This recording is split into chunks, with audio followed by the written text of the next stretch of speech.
अस्सलाम वालेकुम, welcome to jinn stories channel. कहानी शुरू करने से पहले हमारे चैनल को सब्सक्राइब करें और बेल बटन दबाकर तमाम वीडियो नोटिफिकेशंस ऑन कर लें।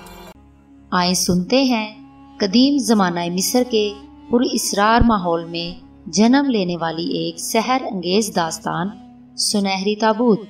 Next episode. खसूसन विस्कन डीजल आप मेरे वालिद के उन दोस्तों में से थे जिन पर शायद हारून दानिश को बहुत ज्यादा एतमाद था। लड़की, हम मुहक्किक हैं, तारीख मिस्र से हमें इश्क है और हमने अपनी जिंदगी को मुकम्मल तौर पर इस तहकीक में सर्फ कर दिया है। इस शौक की दीवानगी की तकमील के लिए कोई पहलू नहीं छोड़ा। मार्शल को जो हादसा पेश आया उसमें हम में से किसी का हाथ नहीं था। बाद में जो हालात पैदा हुए वो भी हमारे लिए नागुज़ीर थे। जब इन लोगों को ये एहसास हुआ था कि रुशाक और वो दीवाना जो जहाज में कब्जा करके बैठा था साजिश कर रहे हैं और तुम्हारा वहाँ से निकलना मुमकिन नहीं होगा, तो उन लोगों ने तुम्हें हासिल करके वहाँ से ले जाना चाहा, लेकिन तुमने ये कोशिश नाकाम बना दी। असल में लड़की, ये सब कुछ तुम्हारे बाप के ईमा पर ही हो रहा था, मगर तुमने इस सिलसिले में कोई खास ताउन नहीं किया, बल्कि कुछ ऐसा इजहार किया जैसे हम पर एहसान कर रही हो। हालांकि ये सब कुछ तुम्हारे भले के लिए ही था। खूब, बहुत खूब। और उसके बाद क्या हुआ? मुझे इस कहानी पर हंसी आ रही थी। मैं वापसी के लिए मुड़ी। वो लोग मुझे कीनातूज निगाहों से घूरते रहे। आखिरी निगाह उन पर डालकर मैं दरवाजे से बाहर निकल आई। दिल बड़ा हल्का हल्का महसूस हो रहा था, लेकिन जो पुरअसरार वाक़यात मेरी जिंदगी से चिमट गए थे उनका कोई हल मुझे यहाँ नहीं मिला। मसलन ये कि मैं होटल से निकलकर अब सहरा में कैसे पहुँच गई, जहाँ बदुओं ने मुझे पाया, और ये जुबान मुझे कैसे आ गई। लेकिन दिमाग में अब इस कदर कुव्वत नहीं थी कि इन बातों पर सोच सोच कर अपने आप को थका लेती। चुनाचा उन्हें नज़रअंदाज कर दिया और शाम का इंतजार करने लगी। अमीर गैरी पर यकीन था कि वो आज के प्रोग्राम को नहीं भूलेगा। सरे शाम वो इस महल में वापस आ गया और कुछ देर के बाद अजीमा ने आकर पूछा, क्या मैं तैयार हूँ? मीर से कहो कि मैं इंतजार कर रही हूँ, मैंने जवाब दिया। कुछ देर के बाद हम एक कार में सफ़र कर रहे थे। उसे एहसान ड्राइव कर रहा था। रास्ते में गैरी ने कहा, मिस्र कितना जदीद हो गया है, दुनिया भर से यहाँ सयाह आते हैं। देखो हमारे नील को कितना बदशक्ल कर दिया गया है। अब नील के सीने में ये मीनार बना दिया गया है, वो इसे काहिरा टावर का नाम देते हैं। बेशुमार सयाह यहाँ से पूरे काहिरा का नज़ारा करते हैं। मैं नील को दोबारा कदीम रवायतों की तस्वीर बना दूंगा। अमीर गैरी मुसलसल कुछ ना कुछ बोले जा रहा था। ये अबुल होल एवेन्यू है और हमें कस्बा करनाक पहुंचना है। हमारे दौर में ये मुंफस कहलाता था। यहीं फराना के मकबरे फैले हुए हैं, तमाम माबद इसी जगह हैं। अब यहाँ सयाहों का मजमा रहता है, लेकिन चांदनी रातों में मकबरों में भटकने वाले बाज़ औक़ात ज़हनी तवाज़न खो बैठते हैं। वो फिरौनों के जलाल की ताब नहीं ला पाते। कुछ अरसे के लिए यहाँ चांदनी रातों की सैर पर पाबंदी लगा दी गई थी, लेकिन महकमा सियाहत को एहसास हुआ कि इस तरह सयाहों की दिलचस्पी कुछ कम होने लगी है। चुनाचा अब ये इजाज़त दे दी गई है कि सयाह अपने रिस्क पर रातों में भी यहाँ आ सकते हैं। मैं दिलचस्पी से उसकी बातें सुनती रही। एहसान किसी रोबोट की मानंद गर्दन अकड़ाए बिल्कुल खामोश था। पूरे सफ़र में उसकी गर्दन ने जुम्बिश भी नहीं की। फिर उसने मापदों के सामने कार रोक दी। निगाह की आखिरी हद तक मिस्र के पुरअसरार कदीम खंडरात बिखरे हुए थे। माहौल पर हैबतनाक सन्नाटा मुसल्लत था। मैं अमीर गैरी के साथ नीचे उतर आई। मेरे दिल में कपकपाहट सी हो रही थी। यूं महसूस होता था जैसे कुछ नजर ना आने वालों ने मेरा इस्तकबाल किया हो, जैसे मुझे देखकर अचानक यहाँ खामोशी छा गई हो। बहुत सी निगाहें मेरा जायजा ले रही हूँ। आओ। अचानक अमीर गैरी की आवाज़ उभरी और मैं उछल पड़ी। मैंने सहमी हुई निगाहों से उसे देखा और फिर आवाज़ पर काबू पाने की कोशिश करके कहा, यहाँ तो कोई भी नहीं। तुमने महसूस नहीं किया कि यहाँ तो हज़ारों हैं? देखो वो सब तुम्हें देख रहे हैं। आओ अंदर चलो, उस वक्त हमें कोई नहीं रोकेगा। आओ मलका मिस्र।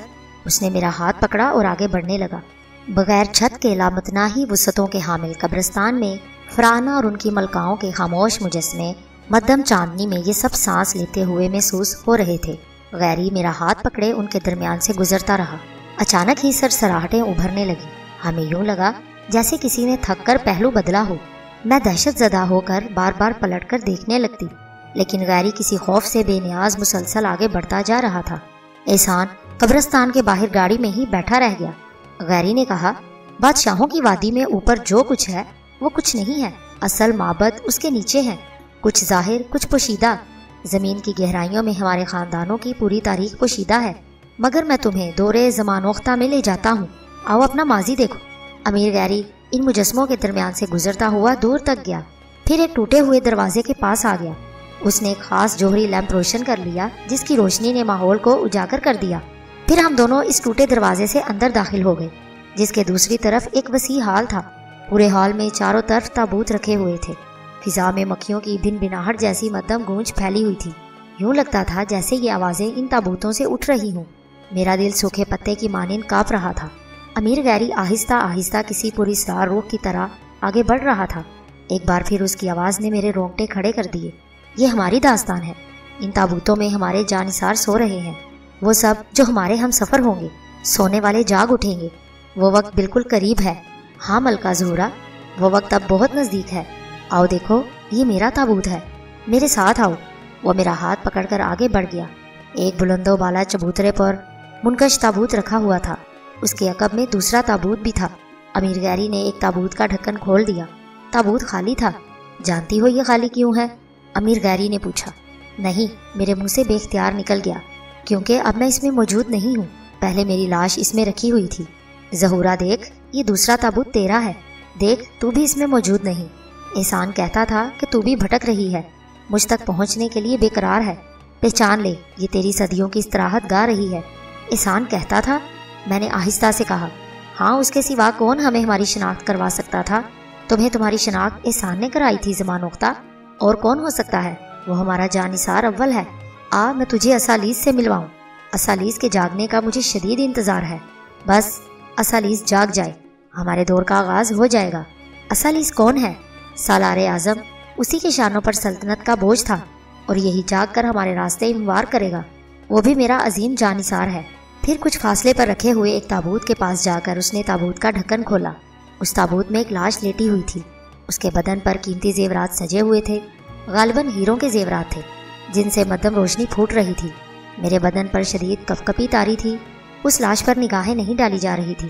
بمشکل میں نے کہا، تابوت کا ڈھکن بند کرو۔ امیر غیری نے مسکرا کر ڈھکن بند کر دیا۔ تو نے اسالیس کو دیکھا؟ ہاں، اب یہاں سے واپس چلو۔ اتنی جلدی کیوں؟ میرا دم گھٹ رہا ہے یہاں۔ ہم نے یہاں صدیاں گزاری ہیں، سینکڑوں نہیں ہزاروں صدیاں۔ یہاں ہمارا دم کیسے گھٹ سکتا ہے؟ چلو غیری، چلو، اب یہاں سے چلو۔ میں نے اس کا ہاتھ پکڑ کر اسے باہر کی طرف گھسیٹتے ہوئے کہا، اور وہ گہری سانس لے کر وہاں سے واپس پلٹا۔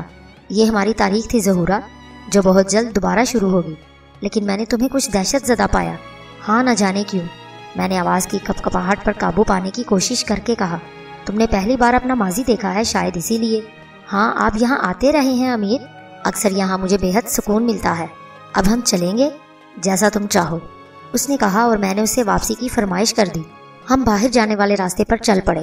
اچانک کسی نے میرا لباس پکڑ لیا، اور میرے حلق سے آواز نکلتے نکلتے رہ گئی۔ غیری کئی قدم آگے بڑھ گیا تھا۔ میں نے پلٹ کر دیکھا اور گہری سانس لے کر گردن ہلائی۔ میرا لباس ایک پتھریلے مجسمے کے سنگی ہاتھ میں پھنس گیا تھا، چنانچہ مجھے پلٹ کر اپنا لباس اس کے ہاتھ سے چھڑانا پڑا۔ میں نے اس کے قریب جا کر اس کے ہاتھ کو چھوا اور پھر بری طرح کانپ گئی۔ وہ گوشت پوشت کا ہاتھ تھا، نرم گرم لچکدار۔ میرا لباس جان بوجھ کر پکڑا گیا تھا۔ میں نے سخت خوف اور دہشت کے عالم میں مجسمے کا چہرہ دیکھا، اور ایک اور ذہنی جھٹکا مجھے برداشت کرنا پڑا۔ مجسمے نے دوسرے ہاتھ کی انگلی میرے ہونٹوں پر رکھ دی، جیسے وہ مجھے خاموش رہنے کی تلقین کر رہا ہو۔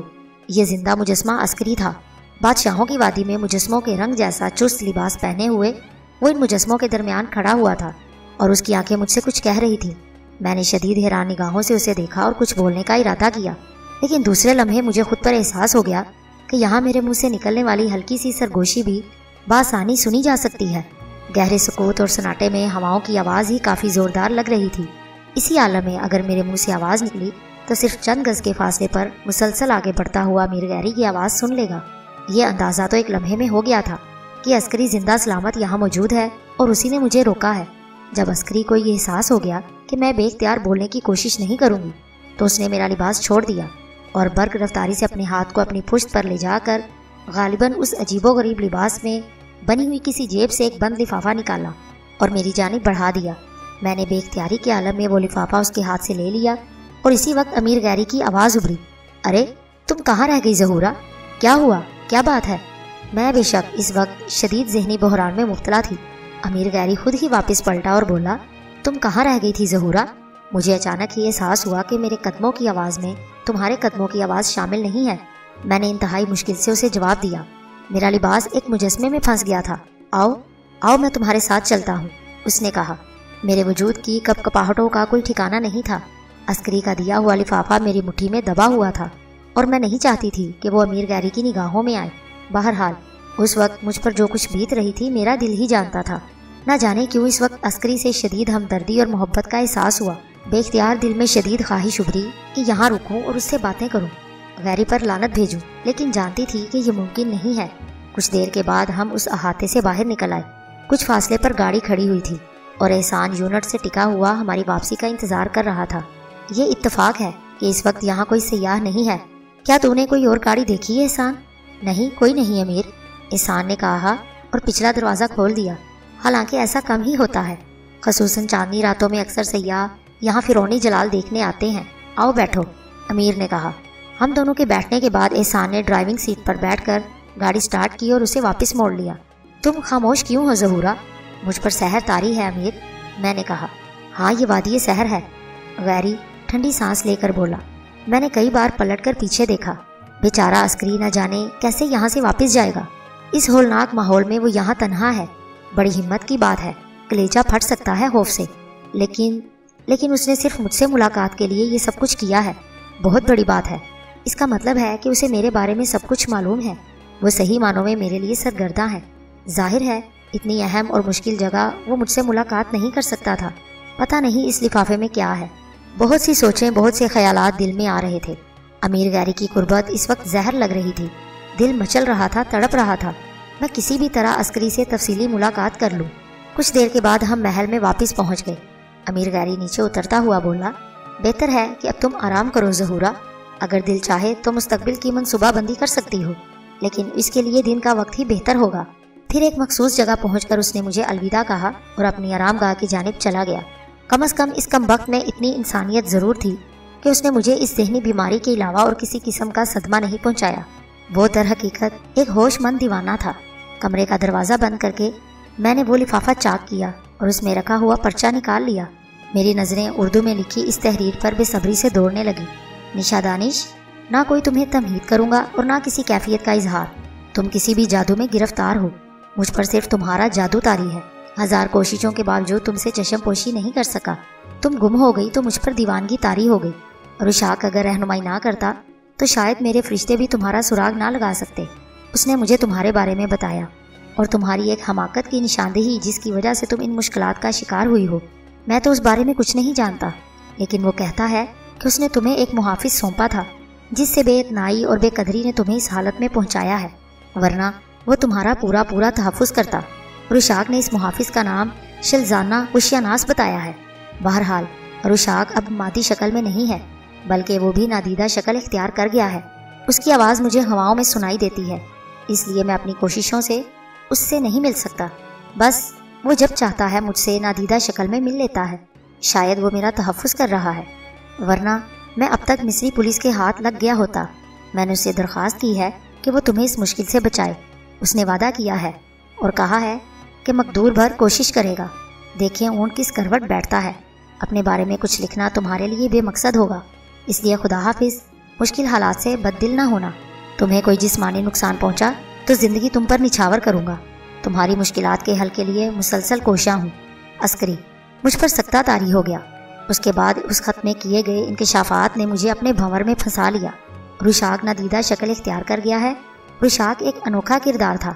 आंखों में आंसुओं की धुंधलाहट आ गई। अस्करी का चेहरा बार बार जहन में उभर रहा था। दिमाग बुरी तरह दुखने लगा। हस्बे मामूल इन बातों से कोई नतीजा नहीं अखज़ कर सकी। फिर इस खत का ख्याल आ गया। बेशक ये उर्दू में है, लेकिन खतरनाक हो सकता है। अस्करी भी खतरे में पड़ जाएगा। मैंने सबसे पहले इस खत को पुर्जे किया और वाशरूम में जाकर उसे पानी में बहा दिया। फिर बिस्तर पर लेटकर गहरी सोचों में गुम हो गई। देखो आगे क्या होता है। अस्करी से दूसरी मुलाकात कहाँ होती है। इस रात अस्करी को ख्वाब में देखती रही। माहौल मेरे शहर का था। अस्करी मेरे साथ था और मशल दूर खड़ी हसरत भरी नज़रों से मुझे देख रही थी। दूसरे दिन अमीर गैरी के भरोसे पर नाश्ते के कमरे में पहुंची तो अमीर का मूड बेहद ख़राब नजर आया। किसी बात पर मुलाजमों को डांट रहा था। मुझे देखकर उसने गर्दन खम की और मुलाजमों से कमरे से बाहर निकल जाने के लिए कहा। गुलाम बाहर चले गए। कोई नहीं बता सकता था मुझे। किसी के पास इस बात का जवाब नहीं है कि ज़माना कदीम में उस औरत का क्या किरदार था। इस वक्त वो कौन थी, मेरी दोस्त थी या दुश्मन, इसका पता नहीं चलता। कौन औरत है वो गैरी? मैंने कुर्सी पर बैठकर पूछा। मेरी चची खातून ज़बूना। ये कौन है ज़मान उख्ता? तुमने मुझे उनसे कभी नहीं मिलवाया। दुआ करो ज़हूरा कि वो वक्त कभी ना आए। दुआ करो कि ऐसा कभी ना हो, वरना वो सारे खेल बिगाड़ देगी। क्या वो भी इस महल में रहती है? दुआ करो ऐसा कभी ना हो। नाश्ता करो, मुझे उसके पास जाना है। वो सिकंदरिया में रहती है। तुम्हें उसके पास जाना है? हाँ, उसके कासिद आए हैं। आज बड़ी मनहूस सुबह का आगाज हुआ है। तुम जाने से इनकार कर दो। मैं बेहद बुज़दिल इंसान हूँ, दुनिया भर में उसके सिवा किसी से नहीं डरता। वो यहाँ भी नहीं आई, कभी नहीं, वरना तुम्हें ये आबाद नजर ना आता। असल में उसने मेरी परवरिश की है। उसने मुझे मार मार कर जवान किया है। पता नहीं वो मुझसे नफरत करती है या मोहब्बत। हालांकि अनान अमीरी और फैसल अमीरी के साथ उसका रवैया हकीकी माओ जैसा है। इस बार न जाने क्या क्या सवालात करे मुझसे। ये दोनों कौन हैं? मैंने पूछा। मेरी चची के बेटे, दोनों इंतहाई उबाश तबाह हैं। कौन जाने वो इस वक्त भी काहिरा के किसी होटल में मुकीम हो। अफसोस, मैं तुम्हें इस वक्त उन लोगों के बारे में ज़्यादा कुछ नहीं बता सकता। मुझे जाने की तैयारियां करनी है। तुम्हारी वापसी कब तक होगी अमीर? हो सकता है कल, वरना परसों ज़रूर वापस आ जाऊंगा। बेहतर होगा कहीं बाहर ना जाओ और मेरी वापसी का इंतज़ार करो। अगर मेरा दिल घबराए तो क्या मैं एहसान के साथ काहिरा के दिलचस्प मकामात की सैर नहीं कर सकती, जैसे दरियाए नील में बना हुआ काहिरा टावर? मैंने इस ख्याल से कहा कि मुमकिन है इस तरह मुझे अस्करी से दोबारा मुलाकात का मौका मिल जाए। मेरे ख्याल में ये बेहतर ना होगा। उसके लिए तुम मेरी वापसी का इंतज़ार करो। मैं खामोश हो गई। दोपहर को अजीमा ने बताया कि अमीर सिकंदरिया जा चुका है। इन दोनों लड़कियों पर कतई एतबार नहीं किया जा सकता, इसलिए अब मैं दिल की कोई बात उनसे नहीं करती थी। शाम को 6 बजे के करीब एहसान मेरे पास आया और बहुत नर्म लहजे में बोला, अपने कमरे से बाहर निकलिए आलिया, एक ही जगह वक्त गुजारते हुए आपका दम घुटता होगा। शुक्रिया एहसान, मैं ठीक हूँ। बाहर मौसम बेहद खुशगवार है। इसके अलावा मुझे आपसे अहम गुफ्तगू करनी है। मुमकिन है दोबारा इसका मौका ना मिले। मैंने चौंक कर उसे देखा तो उसने आंखें बंद करके गर्दन हिलाई और बोला, हाँ, बाज लम्हात बेहद कीमती होते हैं, बशर्ते कि उन्हें गंवा न दिया जाए। ठीक है, तुम चलो, मैं आती हूँ। तन्हा आइए, मैं आपका मुंतजिर हूँ। कुछ देर के बाद मैं बाग में पहुँच गई। उसने मुझे एहतराम से खुश आमदीद कहा और बड़े अदब से एक जगह बैठने की पेशकश की। फिर खुद भी मुझसे चंद कदम के फासले पर बैठ गया। खातून, बाज़ लोगों को सारी ज़िंदगी अपने मिजाज और ख्वाहिश के बरक्स जीना होता है, लेकिन आपको यकीनन इसका इल्म ना होगा कि मैं खातून ज़बूना का ज़र खरीद गुलाम हूँ, उनका और इस ख़ानदान का कदीम गुलाम। मुझे ये सब कुछ क्यों बता रहे हो? इसलिए कि मेरा दिल आपकी तरफ से साफ हो चुका है। क्या मतलब? मैंने चौंक कर पूछा। वो कुछ देर खामोश रहा और बोला, पिछले दिनों मैं आपके बारे में खुफिया तौर पर तहकीक करता रहा हूँ। मुझे ये इल्म हो गया है कि आप एक मासूम खातून हैं और किसी साजिश के तहत यहाँ पहुँची हैं। तुम्हारी तमाम बातें उलझी हुई हैं एहसान, मेरी समझ में कुछ नहीं आ रहा। सिर्फ एक बात की यकीन दहानी चाहता हूँ। कहो। कुछ भी कहा आपके खिलाफ नहीं होगा, लेकिन आपसे हमदर्दी भी मुझे आपसे कुछ कहने पर मजबूर कर रही है। आप मुझसे वादा करें कि आप अमीर गैरी से कुछ ना कहेंगी। कहो। मैं वादा करती हूँ कि अमीर से कुछ ना कहूँगी। क्या आप इस बात पर यकीन रखती हैं? क्या आप ज़माना कदीम के मिस्र की कोई मलका हैं? नहीं, मैं यकीन नहीं रखती, बिल्कुल यकीन नहीं रखती। तब आप इसका इतराफ़ क्यों करती हैं? तुमसे ज़्यादा इस बारे में और कौन जानता है? क्या तुम्हें इल्म नहीं है कि मुझे किस कदर बेबस कर दिया गया है? बताओ, मेरे पास कौन सा रास्ता है? तुम मुझे बताओ। क्या तुम ज़माना कदीम के पुरोहित हो? नहीं, मैं एक गुलाम हूँ, सिर्फ एक ज़र खरीद गुलाम। एहसान की आवाज़ भरा गई। ज़हूरा को जहर किसने दिया? खुद अमीर गैरी ने, इसी जुनून के आलम में। अमीर का कहना है कि उस रात तुम भी उसके साथ थे। हाँ, मुझ पर भी बेहोशी तारी हो गई थी, लेकिन हमें साथ ही होश आया। क्या तुमने माजी में कदम नहीं रखा? नहीं खातून, खुदा ने मुझे सही दिमाग रखा। एहसान सोच में डूब गया और बोला, मैं आज भी अपने आका का वफादार हूँ, लेकिन मैं आपकी मदद भी करना चाहता हूँ। क्या आप मेरी मदद कबूल करेंगी? क्या मदद कर सकते हो तुम मेरी? वही जो आप चाहती हैं। मैं खुद आपको आपके मुल्क के सफारत खाने तक पहुँचा कर आऊँगा, लेकिन मैं ये नहीं चाहता कि मेरे आका पर आपके अगवा का इल्ज़ाम आयद हो। आपको इल्म है कि वो पागलपन में मुब्तला है और सब कुछ आलम दीवानगी में कर रहे हैं। मैं उन्हें भी बचाना चाहता हूँ।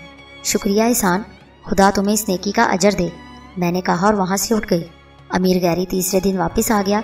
मुझे उसकी आमद की इत्तला दी गई। अमीर गैरी की आमद की इत्तला मुझे कोई 10 बजे दिन को मिली, लेकिन शाम 6 बजे तक अमीर गैरी मुझसे मिलने नहीं आया। फिर 6:15 बजे के करीब वो मेरे कमरे में दाखिल हुआ। एक निगाह में उसका चेहरा कुछ बदला बदला सा महसूस हुआ। दरवाजे पर रुक कर वो मुझे कुछ देर अजीब से अंदाज में घूरता रहा। फिर दरवाजे से हटकर उसने दरवाज़ा बंद कर दिया। मेरे दिल को धचका सा लगा, न जाने उस पर क्या भूत सवार है। वो मुड़ा और उलझे उलझे कदमों से चलता हुआ एक कुर्सी पर आकर बैठ गया। आप सिकंदरिया से हो आए अमीर? मैंने पूछा। हाँ, वो खोए खोए से लहजे में बोला। खैरियत से हैं? खैरियत? शायद नहीं। क्या बात है? कुछ समझ में नहीं आ रहा, उलझ गया हूँ। तो मेरी उलझन में कोई मदद कर सकती हो? अचानक ही यूँ महसूस हो रहा है जैसे बिल्कुल तन्हा रह गया हूँ।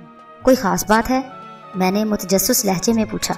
उसने जवाब नहीं दिया, बल्कि देर तक एक सुनहरी बर्तन पर निगाह जमाए कुछ सोचता रहा। फिर बोला, तुम्हारा क्या नाम है? जी। मैं उछल पड़ी। क्या नाम है तुम्हारा? आप मुझे ज़हूरा कहकर पुकारते हैं अमीर। इससे पहले तुम्हारा क्या नाम था? क्यों पूछ रहे हैं अमीर? मैंने बेचैनी से कहा। सख्त उलझन में हूँ, बहुत परेशान हूँ मैं। बेहतर होगा इस वक्त मुझे सिर्फ जवाब दो, कोई सवाल ना करो मुझसे। बताओ तुम्हारा नाम क्या था? निशा दानिश। तुम्हारा कोई माजी होगा? इतनी उम्र है तुम्हारी, कुछ वाक़यात होंगे, रिश्तेदार, उनके साथ गुजरी हुई ज़िंदगी। हाँ क्यों नहीं। उस ज़िंदगी में तुम्हें कभी ये एहसास हुआ कि तुम वो नहीं हो जो महसूस करती रही हो? कोई ऐसी बात जिसे तुमने महसूस किया हो कि तुम्हारा ताल्लुक ज़माना कदीम से है? नहीं, मैंने कभी ऐसा महसूस नहीं किया। मैंने जवाब दिया और वो सोच में डूब गया। फिर बोला, और अब क्या बात है अमीर? मुझे कुछ नहीं बताएंगे? मैं पागल नहीं हूँ, मुझे याद है तुम्हारे साथ ज़बरदस्ती की गई है, मगर तुमने ज़माना कदीम की ज़ुबान कहाँ से सीखी? अचानक ही तुमने खुद को ज़हूरा तस्लीम कर लिया। एक बात बताओ, क्या मेरा ज़हनी तवाज़न ख़राब लगता है तुम्हें? आपकी बातों में रब्त नहीं है अमीर। आप वाकई बेहद परेशान लगते हैं। फैसला करना मुश्किल हो रहा है। मुझे यूँ लगता है जैसे कुछ है, कोई ऐसी बात जो मेरी समझ में नहीं आ रही। अमीर कुछ देर इसी तरह बैठा रहा, फिर उठ गया। कहाँ जा रहे हैं अमीर? मैंने पूछा। मैं दिमागी मरीज़ हूँ, मुमकिन है कोई साजिश की गई हो मेरे साथ। मैं आऊँगा कुछ देर के बाद तुम्हारे पास। वो उठा और तेज़ कदमों से बाहर निकल गया। बहुत देर गुजर गई, वो वापस नहीं आया। मैं इंतज़ार करती रही, यहाँ तक कि कई घंटे गुजर गए। तब मैं खुद ही दरवाज़ा खोलकर बाहर निकल गई। अजीमा और लाला बदस्तूर मौजूद थी। अमीर कहाँ है? शायद कमरा तो आम में गए हैं, मैंने कहा और आगे बढ़ गई। मेरे दिल में शदीद तजस्सुस जागा था। एक अजीब सी बेचैनी महसूस हो रही थी। कमरा तो आम खाली था। एक मुलाजिम मेज़ सजा रहा था। अमीर नहीं आए? नहीं, शायद ना आए। आपके लिए खाना लगा दूं? नहीं। एहसान कहाँ है? वो महल में मौजूद नहीं है। अमीर मुझे तलब करें तो मुझे इत्तला देना, मैंने कहा और वापस अपने कमरे की तरफ चल पड़ी। बड़ी सनसनी सी महसूस हो रही थी, रगें खींची खींची लग रही थी। कमरे में दाखिल हो गई, अपने बिस्तर पर पाँव लटका कर बैठ गई। क्या हुआ है? आखिर क्या हुआ है? बहुत देर गुजर गई। अजीमा ने अंदर आने की इजाज़त तलब की। खाना खा लीजिए आलिया, बहुत वक्त हो गया है। अमीर ने खाना खा लिया? हमें मालूम नहीं। ले आओ, मैंने कहा। कुछ देर के बाद अजीमा ने खाना लगा दिया। हल्का फुल्का खाना खाया। इन दोनों खुदगर्ज लड़कियों को पहले ही आजमा लिया था। उनसे कोई बात करना बेमानी खेज था, चुनाचा मैंने उन्हें घास नहीं डाली। खाने के बाद थोड़ी देर तक सामने वाले कॉरिडोर में टहलती रही। फिर आंखों में नींद की धुंधलाहटें उभरने लगीं। तेज़ रोशनी बंद करने को जी चाहा। इन दोनों खादमाओं को आवाज़ देने की बजाय मैं खुद उठी और मैंने तेज़ रोशनी गुल करके मध्यम रोशनी वाला बल्ब जला दिया। वापस पलटी थी कि फर्श पर कोई चीज़ चमकती हुई नजर आई। मध्यम मध्यम रंगीन रोशनियाँ। चौंक कर इस चीज़ के करीब पहुँच गई। मध्यम बल्ब की रोशनी में भी वो खंजर नजर आ गया था जो फर्श पर पड़ा हुआ था। मैंने उस चमकदार बरहना खंजर को उठाया और उसे हैरत से देखने लगी। ये कहाँ से आया है? इंतहाई कीमती खंजर था जिसके दस्ते पर नन्हे नन्हे हीरे जड़े हुए थे और रोशनी की ये किरणें उन्हीं हीरों से उठ रही थी। मैं हैरानी से इस खंजर को देखने लगी। किसका हो सकता है?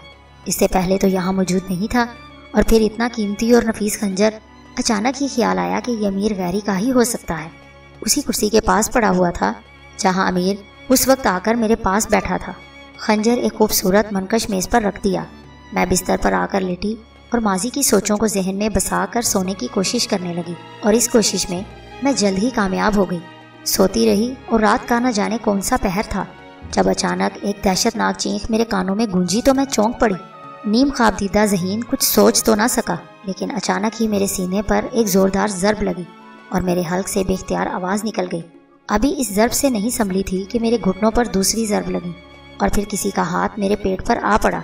किसी ने ज़ोर से मेरे लिबास को मुट्ठी में जकड़ लिया। अब मैं पूरी तरह बेदार हो गई थी। कोई मेरे करीब मौजूद था, मेरी मसहरी पर था और मुझ पर हमला आवर था। मेरे हल्क से दहशत आमेज़ चीखें निकलने लगी और मैंने पूरी कुव्वत से खुद पर आ पड़ने वाले बोझ को दूर धकेला और मसहरी से नीचे छलांग लगा दी। बेतुके अंदाज में मसहरी से नीचे छलांग लगाई थी, इसलिए पाँव अपने ही लिबास में उलझ गए और मैं धड़ाम से नीचे गिर गई। अगर नहायत मोटा कालीन ना बिछा होता तो खूब जोर से चोट लगती। उठने की कोशिश की तो पांव फिर उलझ गए। चीखें मुसलसल निकल रही थी। फौरन ही दरवाज़ा खुला। अजीमा और लाला धड़धड़ाती हुई अंदर दाखिल हुई। वो भी शायद सोते से जाग कर आई थी, इसलिए बदहवास थी। मुझसे आ टकराई और फिर खुद भी चीखने लगी। हवास कुछ इस तरह से बुरी तरह मुअत्तल हो गए थे कि सोचने समझने की सलाहियत ही गुम हो गई। फिर उन्हें ही होश आया।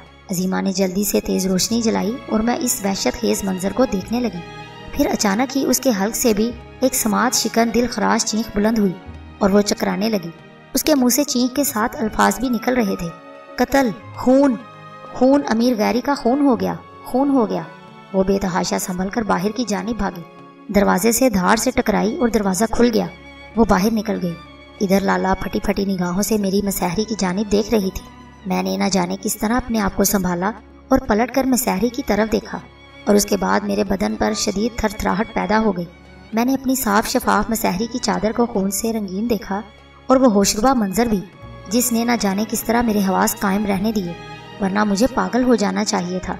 अमीर गैरी शब खाबी के लिबास में मलबूस मेरी मसहरी पर मुड़ा तोड़ा पड़ा हुआ था।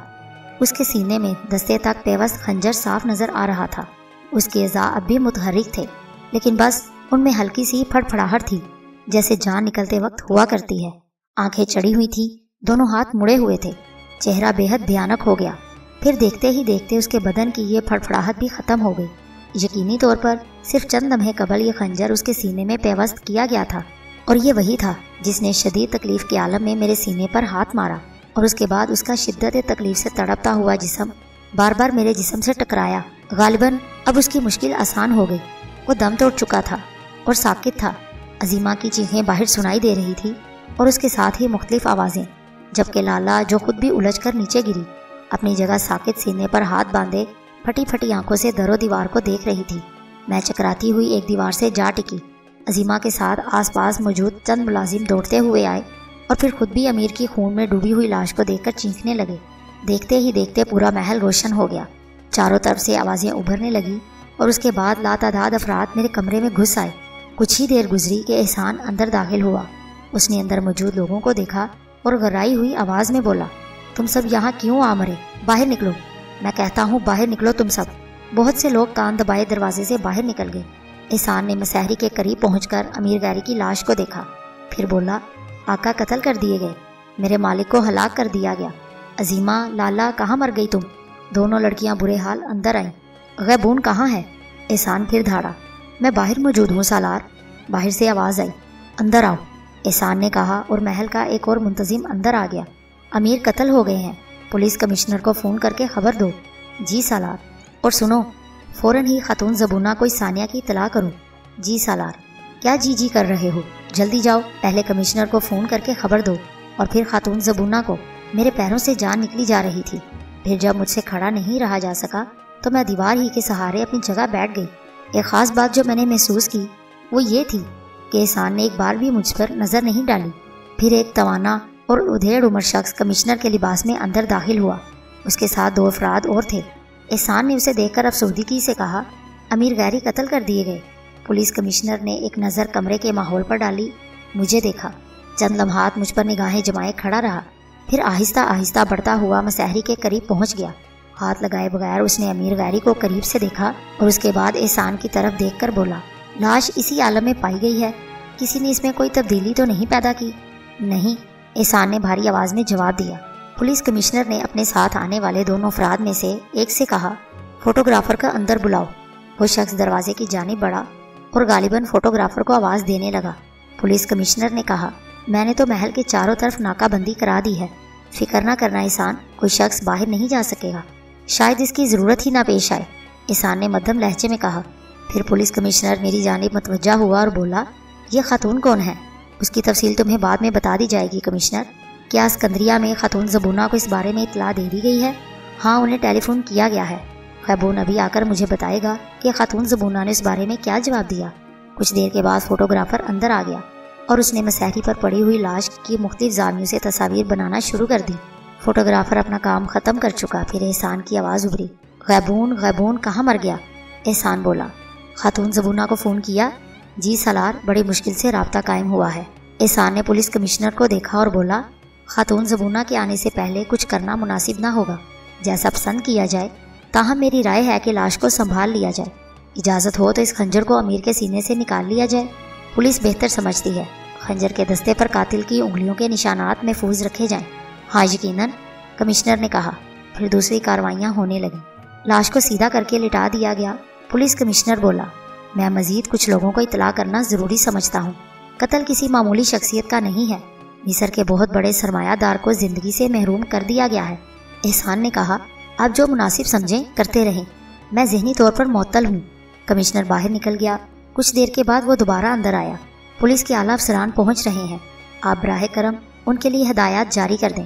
غیبون جانتا ہے کہ اسے کیا کرنا ہے، احسان نے کہا۔ پولیس کمشنر نے ایک بار پھر مجھے دیکھا اور احسان سے بولا، یہ خاتون وہاں کیوں بیٹھی ہے؟ ان کا تعارف نہیں کروایا آپ نے احسان؟ قاتل کو قاتل ہی کہنا مناسب ہے کمشنر، اور کیا کہہ کر اس کا تعریف کرواؤں؟ یہ میرے مالک کی قاتل ہے، احسان نے نفرت بھرے لہجے میں کہا۔ احسان کے الفاظ ناقابل یقین تھے، سماعت انہیں تسلیم نہیں کر رہی تھی۔ میں حیران نگاہوں سے احسان کو دیکھنے لگی۔ شاید کمشنر کو بھی اس کی سماعت نے دھوکہ دیا تھا۔ کیا کہا آپ نے مسٹر احسان؟ کمشنر بولا، یہ لڑکی میرے مالک کی قاتل ہے کمشنر۔ افسوس، امیر غیری اپنی نادانی کا شکار ہو گئے۔ لیکن کمشنر نے کہا، آپ اس کی حالت نوٹ نہیں کر رہے کمشنر؟ دیکھیے اسے، یہ بد نصیب ہے کہ اسے فرار کا راستہ نہیں مل سکا، ورنہ یہ ضرور نکل جاتی۔ آپ نے مجھے حیران کر دیا ہے مسٹر احسان، کمشنر بولا۔ کاش اپنے آقا کی موت کا انتقام لینے کا حق مجھے دے دیا جائے۔ میں نے زندگی میں کسی چڑیا کو بھی نہیں مارا، لیکن کمشنر، میں 3 افراد کو قتل کرنا چاہتا ہوں۔ کمشنر مجھے اس کی اجازت دے دیں۔ احسان کی آواز بھر آ گئی۔ کمشنر نے اس کے شانے پر تھپکی دے کر اسے خود پر قابو پانے کی تلقین کی۔ میرے دل کی دھڑکنیں بے قابو ہو رہی تھیں، سر بری طرح چکرا رہا تھا۔ میں بیٹھے بیٹھے جھومنے لگی۔ کمشنر نے اپنے ایک ساتھی سے موبائل طلب کیا اور مدھم لہجے میں کسی سے باتیں کرنے لگا۔ پھر فون بند کر کے اس نے احسان سے کہا، میں نے لیڈی پولیس فورس طلب کی ہے۔ ویسے آپ سے درخواست ہے مسٹر احسان کہ اعلیٰ افسران کے سامنے اس طرح کی کوئی بات نہ کریں۔ کیا خیال ہے اس لڑکی کو کہیں اور منتقل کر دیا جائے؟ جیسا آپ مناسب سمجھیں۔ ہرگز نہیں، بکواس کرتے ہو تم، میں کہیں نہیں جاؤں گی۔ بکواس مت کرو تم سب۔ میں نے اٹھنے کی کوشش کی، دیوار کا سہارا لیا، لیکن کمبخت پاؤں بے جان تھے، وہ میرے بدن کا بوجھ سنبھالنے سے آری تھے۔ میں گر پڑی۔ پولیس کمشنر نے پستول نکال کر مجھ پر تان لیا۔ خبردار، ساکت رہو ورنہ۔ اسی وقت غیبون دوڑتا ہوا اندر داخل ہوا۔ اعلیٰ حکام آ گئے ہیں۔ کمشنر فوراً مستعد ہو گیا، پھر جلدی سے بولا، اسے سنبھالے رکھو، میں ان لوگوں کا استقبال کرتا ہوں۔ وہ باہر نکل گیا۔ میں نے آنکھیں بند کر لیں۔ جو کچھ میں کرنا چاہتی تھی نہیں کر سکی۔ میرے اعصاب بالکل ساتھ چھوڑ گئے۔ میری طرف کسی نے توجہ نہیں دی۔ ایک شخص نے کہا، ملک ایک بہت بڑی شخصیت سے محروم ہو گیا۔ لاش کب اٹھوائیں گے کمشنر؟ صبح سے پہلے ممکن نہیں ہے سر۔ کیوں؟ خاتون زبونہ کی آمد ضروری ہے، وہ سرد خانے میں اسے دیکھ سکتی ہیں، انہوں نے درخواست کی ہے۔ خیر، صبح ہونے میں زیادہ دیر نہیں، آپ اپنی تحقیق کی رپورٹ جلد پیش کیجیے۔ میں بذات خود اس قتل کی تفتیش کروں گا۔ اپنی سابقہ روایات برقرار رکھیے۔ پوری کوشش کروں گا جناب، پولیس کمشنر نے نیاز مندی سے کہا۔ میں نے اعلیٰ حکام سے اس کیس کی تفتیش خود کرنے کا وعدہ کیا ہے۔ اب آپ مجھے اس بارے میں مکمل تفصیل بتائیں مسٹر احسان۔ کمشنر، بڑے انوکھے انکشافات ہیں۔ کاش آقا غیری ایک بار سنجیدگی سے میری سن لیتے، میری باتوں کو مان لیتے، لیکن آپ کو شاید ان کے بارے میں علم ہو۔ کس بات کا علم؟ کمشنر نے پوچھا۔ امیر غیری ایک عجیب سے ذہنی فطور کا شکار تھے۔ عام حالات میں آپ کو علم ہے کہ وہ اپنا کاروبار نہایت خوش اسلوبی سے سنبھالے ہوئے تھے۔ ان کی دماغی کیفیت نارمل تھی، لیکن وہ خود کو زمانہ قدیم کا فرعون سمجھتے تھے، فرعون زمان اختہ۔ ہاں، مجھے یاد آیا، کسی نے مجھ سے تذکرہ کیا تھا۔ ایک بار کسی پارٹی میں ہمیں سیکیورٹی کے انتظامات کرنے تھے، تو میرے کسی ساتھی نے امیر کے بارے میں ازراہ تمسخر مجھے بتایا کہ دیکھو وہ زمانہ قدیم کا فرعون ہے، اور غالباً یہی نام لیا تھا، شاید زمان اختہ۔ جی، یہ بات امیر کے ذہن میں گھر کر گئی۔ یعنی پوری سنجیدگی سے؟ بالکل سنجیدگی سے۔ انہوں نے بار بار اخبارات اور رسائل کو انٹرویو بھی دیے۔ صرف یہی نہیں، بلکہ انہوں نے زر کثیر صرف کر کے ایک زیر زمین معبد تک بنوایا، جہاں انہوں نے قدیم مصر کا ماحول پیدا کیا۔ او مائی گاڈ، وہ اس قدر سنجیدہ تھے، اتنے سنجیدہ کہ بالآخر مر گئے۔ آپ براہ کرم پوری بات بتائیے، کمشنر نے کہا۔ میرا دل غم سے پھٹ رہا ہے جناب، میں نے تو پوری زندگی ان کے قدموں میں گزاری۔ آقا کی اس دیوانگی سے مجھے ہمیشہ یہی خوف دامنگیر رہتا تھا کہ کہیں کوئی جرائم پیشہ گروہ ان کی طرف متوجہ نہ ہو جائے۔ بالآخر یہی ہوا۔ اس لڑکی کا گروہ 3 افراد پر مشتمل ہے۔ اس کے 2 ساتھی یہاں آتے رہتے تھے اور امیر غیری سے عجیب باتیں کرتے رہتے تھے۔